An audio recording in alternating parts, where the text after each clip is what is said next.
Was this all some kind of twisted joke?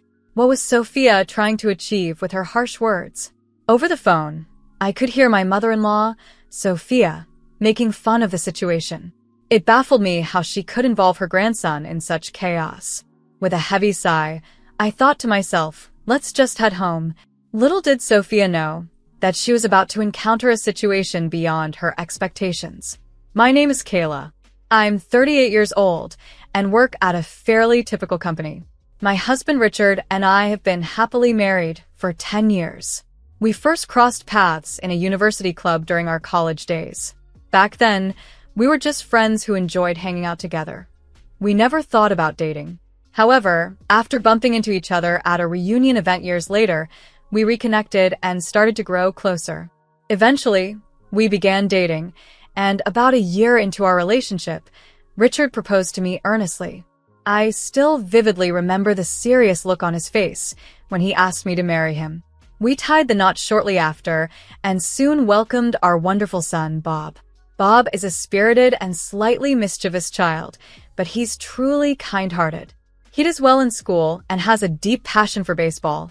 Since he was young, Bob has played on a local youth team, practicing his batting come rain or shine. His impressive skills have led his team to numerous victories, making him quite the local star. Richard and I never miss a game. We're always there, cheering loudly from the stands. Hey, Mom and Dad, did you catch today's game? How was it? Bob would beam after each match. We wouldn't miss it for the world. We'd respond enthusiastically. That home run was fantastic. It changed the whole game. Bob, with a proud smile, would then head out to the yard for more practice after dinner. His dedication and commitment are truly inspirational.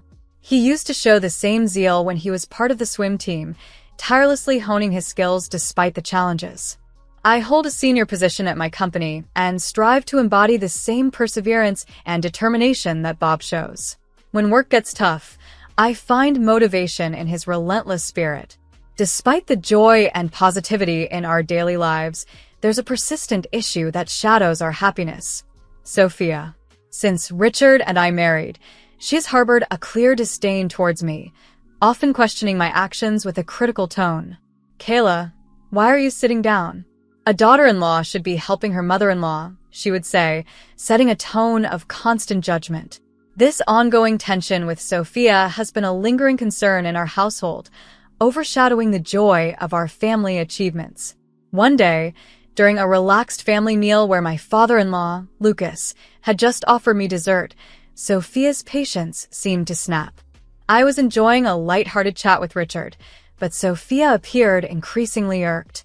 Later, in the kitchen, she shot me a harsh glance and muttered a string of complaints. How can you be so thoughtless? Is this how you were raised? Her words took me by surprise, not only because they were harsh, but because she knew nothing of my upbringing. Since our first meeting before the wedding, Sophia's demeanor had always been rather severe, making any attempt at closeness feel strained. Thus, I had limited my visits to their home. However, after our son Bob was born, the visits became more frequent to delight my in-laws who adored seeing Bob's cheerful expressions. Although Sophia doted on Bob, she often made cutting remarks towards me. One day, barely masking her criticism with a smile, she said, "If Bob misbehaves, it's all down to your parenting." She didn't stop there, often questioning my approach with comments like, "I'm concerned with a mother like you," and even boldly stating, "I'd like to raise him myself," as if I weren't fit to be his mother. Her words stung deeply. Interestingly, Sophia only made such remarks when Richard and Lucas were not present. My silence only seemed to aggravate her more. "Aren't you listening?" she would demand sharply. In those moments, I wondered, who does she think is without flaws? When Richard or Lucas reappeared, Sophia's attitude would instantly soften as she gushed over how adorable Bob was. Visiting the in-laws meant bracing myself against Sophia's subtle barbs, but after Bob was born, I discovered inner strength. I focused on Bob's milestones, my career, and the small joys of daily life. These distractions helped minimize the space Sophia's comments occupied in my mind, making them seem like mere dust, easily shaken off. She might have mistaken my silence for agreement, but I chose not to expend my energy engaging with her negativity. Occasionally, her remarks still irritated me, but ignoring them became easier, especially knowing that she misunderstood my quiet resilience. Lucas, Richard, and Bob were always my pillars of support. Over time, I even began to view these challenging interactions with Sophia as potential memories that might one day shift in flavor from bitter to bittersweet. 10 years into our marriage, our regular visits to the in-laws, complete with Sophia's jabs, had woven themselves into the fabric of our family routine. I sometimes questioned if the complexities of in-law relationships were a universal struggle. On a day like any other, as I brushed off another of Sophia's critical comments, my son Bob intervened. With a determined look that revealed the weight of his thoughts, he addressed his grandmother boldly. "Grandma, why do you always speak to Mom like that?" he asked, catching Sophia completely off guard. Sophia, flustered, replied, "Bob, what are you talking about?" "Don't pretend you don't know," Bob cut in sharply. "I've heard how you speak to Mom. It's not right. You should be kinder. I don't like seeing you act this way." His words seemed to come from a deep place of accumulated courage. All he yearned for was a touch of kindness from his grandmother. Sophia appeared puzzled initially, as if the meaning behind Bob's words eluded her. Then, a flicker of annoyance crossed her face. "Bob, where did you learn to speak like this?" "Isn't it rude to interrupt adults?" she retorted. "Kayla, you need to teach him better. Look at his attitude. It's problematic how he doesn't choose his words carefully." I was inwardly moved by Bob's brave stand. He had always shown a bold spirit from a young age, and I was proud to see that he still held on to that strength. "Bob, thank you," I told him, my voice thick with emotion. "But it's okay. Please just step back a little." "Grandma, my mom is very kind," Bob insisted, showing his unwavering support for me. Sophia's critical words lost their impact on me over time, but I didn't want Bob to endure any negativity on my behalf. Just then, Richard, alerted by the tension, entered the room with a look of concern. "What's happening here? Why does everyone seem so upset?" he inquired. Caught slightly off guard by Richard's sudden appearance, Sophia responded meekly, "Oh, it's nothing. Just a small talk with Kayla. I'll go make some dessert." After Sophia retreated to the kitchen, Richard turned to me, his expression filled with concern. "Are you okay?" he asked. Before I could respond, Bob blurted out, "Mom is being bullied by Grandma." I hurried to clarify, wanting to keep the details sparse, yet realizing Richard might worry if I didn't disclose enough. "It's been a bit difficult, but I explained, deciding it was best to open up about the ongoing challenge. This way, Richard could understand the situation more fully without feeling left out of the loop. For years, Sophia's harsh words had been a thorn in my side since I married into the family. Over time, I had discreetly recorded some of her verbal onslaughts, not out of spite but for my sanity. When I finally revealed these recordings to Richard, he was taken aback by the extent of the verbal abuse I had faced. "Why didn't you tell me about this sooner?" he asked, his voice tinged with regret. "I'm sorry I wasn't there to support you." "It's okay," I reassured him. After Bob was born, my days were so filled with childcare and managing the house that I didn't dwell much on Sophia's behavior. I focused on the positives, like watching Bob grow. Richard looked at me, admiration in his eyes. "I never realized how strong you've become," he said. "You still managed to smile through it all." I laughed lightly, brushing off the compliment. Despite everything, having Richard and Bob by my side made it easier to let the sting of Sophia's words fade into the background. But soon, a significant event would further test my relationship with Sophia. Lucas, my father-in-law, was retiring, and Richard and I wanted to do something special to celebrate. We thought a family trip abroad would be memorable, and after some discussion, we decided on a destination. When we shared the idea, Lucas was thrilled and suggested that we all go together. Our family, along with my in-laws, was set for our first joint overseas trip. Richard was concerned about my comfort, knowing Sophia would also be joining. "Are you sure it will be okay?" he asked cautiously. "I think if we manage our time well and take some breaks from each other as needed, everything will be fine," I reassured him. "We'll have a great time and make some positive memories." To my surprise, Sophia was extremely enthusiastic during the trip planning. She pulled out brochures and eagerly suggested numerous places to visit. Initially, I was hesitant about her dominating the plans for a trip meant to celebrate Lucas, but seeing how happy and supportive Lucas was with her enthusiasm, I decided to respect his wishes too. On the day of the trip, we woke up early, buzzing with anticipation. We headed over to my in-laws' house, and I greeted them warmly.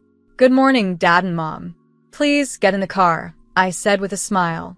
Lucas responded with a beaming smile. "Thank you for today. I've been looking forward to this." Bob, bubbling with excitement, chimed in. "Grandpa, let's sing that song we like on the way." Lucas agreed enthusiastically. As we settled into the car, Bob and I took the back seats with Lucas, and Sophia gracefully took the front passenger seat. The atmosphere was light, and as we drove off, the promise of new memories seemed to smooth the edges of our past difficulties. Richard took the wheel, ready for a smooth drive to the airport, while the rest of us settled into our seats and arranged for a comfortable journey. The traffic was light, allowing us to chat and sing along to the radio as we made our way. Arriving at the airport with time to spare, we decided to wander around, exploring the various shops and the observation deck. Bob, who loves watching airplanes, was particularly excited by the view from the deck. As our stomachs began to rumble, Bob announced, "I'm hungry." So, we stopped at a small cafe for a light meal.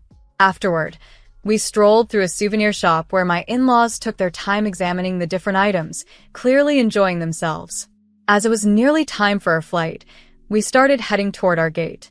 On the way, Sophia, showing a moment of thoughtfulness, suggested, "Kayla, do you want to take a break? I'll watch the luggage. Why don't you go to the restroom?" It seemed like a considered offer, so I left her with our bags and took Bob, who also wanted to go, to the restroom. Surprisingly, the restroom was unusually busy. Even the men's room had a line, which made me chuckle at the unexpected situation. Hearing about the crowd, Sophia offered to watch the bags so Richard and Lucas could go too, mentioning she had already been. After using the restroom, Bob and I returned to our meeting spot, but to our confusion, Sophia and the luggage were nowhere to be seen. I felt a sudden wave of panic and tried calling Richard, but couldn't get through. Were they already at the boarding gate? The absence of our luggage made me even more anxious, fearing it might have been stolen. Just then, my phone rang. It was Sophia. "Hello," I answered, trying to sound calm. Sophia's voice came through, eerily cheerful. "Where are you?" Trying to maintain composure, I asked, "Where are you, Sophia? What's going on?" Sophia laughed and replied, "There's no need to tell you, Kayla. I just want to enjoy myself with my husband and son. You two are just in the way." Stunned and confused, I pressed, "Wait, this must be a joke, right?" As casually as one might discuss the weather, Sophia retorted, "Your luggage?" "Oh, I think I threw it somewhere." Panicking, I scanned the area and, thankfully, spotted our bags hidden under a nearby chair. Frustration replacing my anxiety, I confronted her. "Is this some kind of joke? What are you trying to achieve with this?" "Oh, calm down." Sophia dismissed my concerns. Her flippant attitude only fueled my frustration further, but I tried to keep the peace, at least for the sake of the trip and our family time together. I felt a cold wave of disbelief wash over me as Sophia's voice, full of mischief, chimed through the phone. "I've made sure your wallets and passports are safe, but how about spending the night on the streets for fun?" She laughed heartily. Confused and alarmed, I pressed for details about Richard. "Where's my husband?" I demanded. "Richard? Oh, he and Bob couldn't wait to get on the plane. They went ahead to the boarding gate," Sophia replied, her tone suggesting she was enjoying a private joke. "That's why I had to rush you and make you sit apart. I knew you'd figure this out soon enough," she added, her voice dripping with unsettling glee. My heart sank as fury mixed with shock. I couldn't believe Sophia would involve her grandson in such a cruel game. "We're going home now," I stated, my voice heavy with defeat. "Sounds good," Sophia responded cheerfully. "I'll pick out some souvenirs for you. Of course, on your credit card." With that, she hung up, clearly pleased with herself. I stood there, stunned, never imagining our family trip could spiral into such chaos. But Sophia's antics weren't going to go unchallenged. As I processed the situation, my phone buzzed, a WhatsApp message from Richard, filled with concern. "Are you okay? I can't see our seats from here." I quickly filled him in. Sophia had tricked us, and now we were unable to board the plane together. Richard was flustered by the news. "Seriously, what happened?" he typed back, his words a mix of disbelief and urgency. "I'll explain more in detail, but for now, just come down," I texted, starting to devise a plan. Richard agreed, deciding to go ahead to San Pedro Sula with Sophia in the meantime, allowing her to think she had won.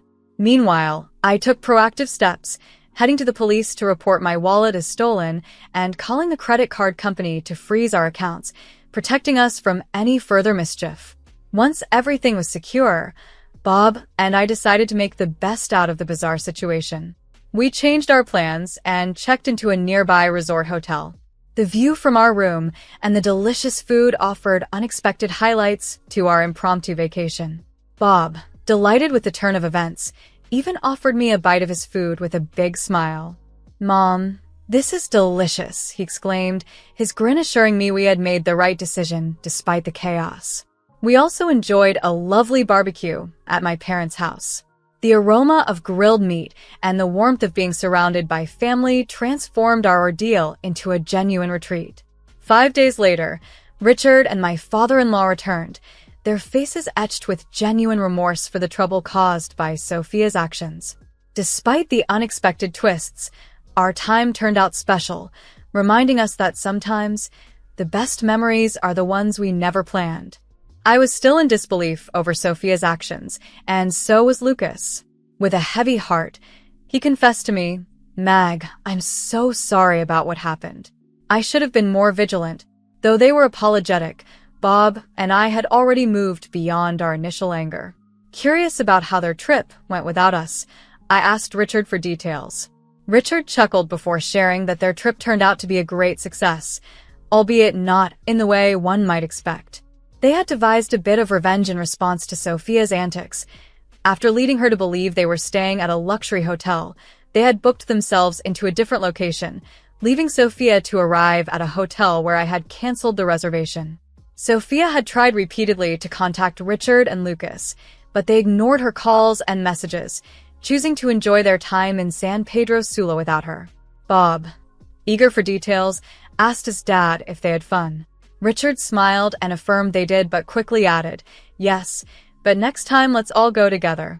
Richard then shared more about Sophia's misadventures. "She kept sending frantic messages," he sighed. Apparently, Sophia had ended up staying at a budget inn, struggling with the discomfort and lack of funds. She had been counting on using my credit card and expecting money from Richard and Lucas, but found herself with hardly any cash. As a result, she hadn't had a proper meal since the first day and was both physically and mentally exhausted. When Sophia finally returned, her appearance alone, disheveled hair and bloodshot eyes, spoke volumes about her ordeal. "What have you done to me?" she exclaimed, looking utterly worn out and confused. However, no one in the house offered her sympathy. "You brought this upon yourself," we told her. I explained to her how her actions over the past 10 years had not gone unnoticed. Sophia tried to defend herself, but Richard interjected, revealing that he had heard the recordings I made of her mistreatment. "I was shocked when I listened to those recordings. I had no idea you were capable of saying such things to Kayla," he told her. "You always seemed kind on the surface, but behind our backs, you were quite different." This confrontation marked a turning point, highlighting the contrast between Sophia's facade and her true behavior, making it clear to everyone just how deep the issues ran. The incident in San Pedro Sula was a turning point. Sophia had left Kayla and Bob stranded, and even went as far as to steal a wallet. Richard couldn't hide his disbelief. "What were you thinking? This isn't just wrong. It's a crime," he said sternly. Sophia, flustered, tried to defend herself. "I just wanted to have a good time with the family. Kayla and Bob are family too," but Richard's patience had worn thin. "I'm done with you as a family member," he said coldly. "I'm considering a divorce. I never imagined you would do something like this." You've been deceiving us for so long. I can't forgive you for hurting our precious family. I don't want anything to do with you anymore." Sophia, rebuked harshly by her husband and son, looked down, her face pale and shocked. She kept apologizing afterward, but the damage was irreparable. "Kayla, I'm truly sorry. I'll apologize as many times as needed. Please forgive me," she pleaded with a hint of desperation.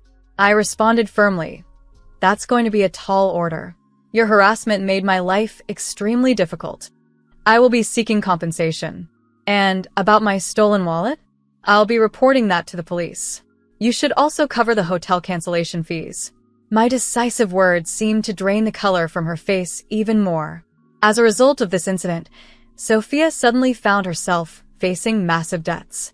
Having been a housewife for many years, the only jobs she could secure were minimum wage. Her relationship with her husband deteriorated beyond repair, and she was forced to start anew in a modest apartment, working tirelessly to pay off her debts. Meanwhile, our family gradually regained our peace. The following year, we planned and went on a much-needed overseas trip together. Bob was thrilled to experience a foreign culture and scenery for the first time. Seeing him so happy and content warmed my heart and reinforced the importance of cherishing and deeply loving my precious family. After all the turmoil, it was a relief to find tranquility and joy once again.